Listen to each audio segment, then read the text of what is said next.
Monaco is absolutely magical. Nestled on the Côte d'Azur here, under the cliffs and the harbour there, which is really quite spectacular. I feel always a bit of a tingling moment when I do come back here because of those beautiful memories from the cockpit. It's a circuit, probably a bit like Marmite. You either love it or you hate it in a way. If you listen to drivers when they've won here, what it means to them, it's not a other Grand Prix.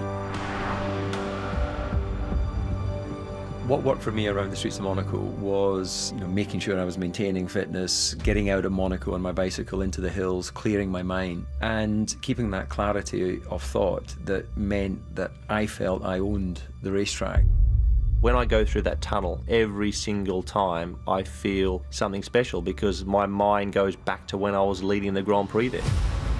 Here, you don't really race against other people. I always felt that it was a race against the circuit.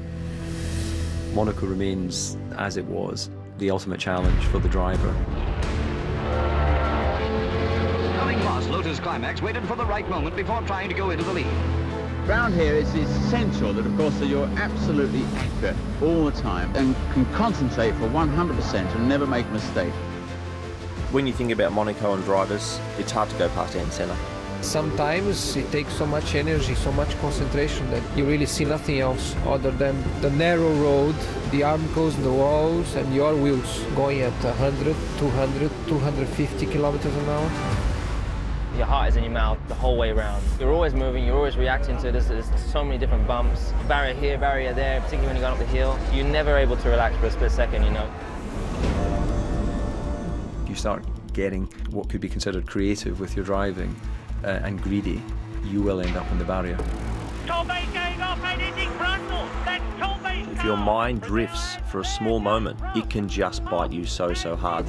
There's been many iconic moments. Ayrton Senna crashed his McLaren whilst leading by a considerable margin because he lost concentration momentarily.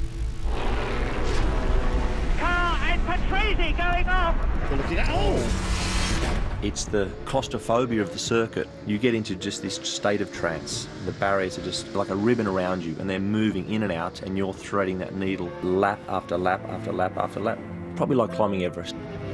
There's unquestionably more pressure at the Monaco Grand Prix, the physical and mental demands of getting around this racetrack, so it's not over until you're across the line.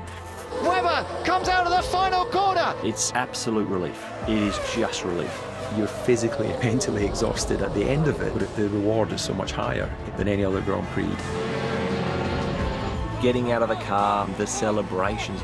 Even the podium where you just go 2-3 steps up to be with the ruling family here and know that you're entering the history books. All the guys you look back to, they're heroes. They're absolute heroes. So to be in the club of being a two-time winner here is something that I'll never ever forget. Although I didn't leave the sport with a world championship, when my son asked me about racing and about Monaco, then I can feel like a proud father.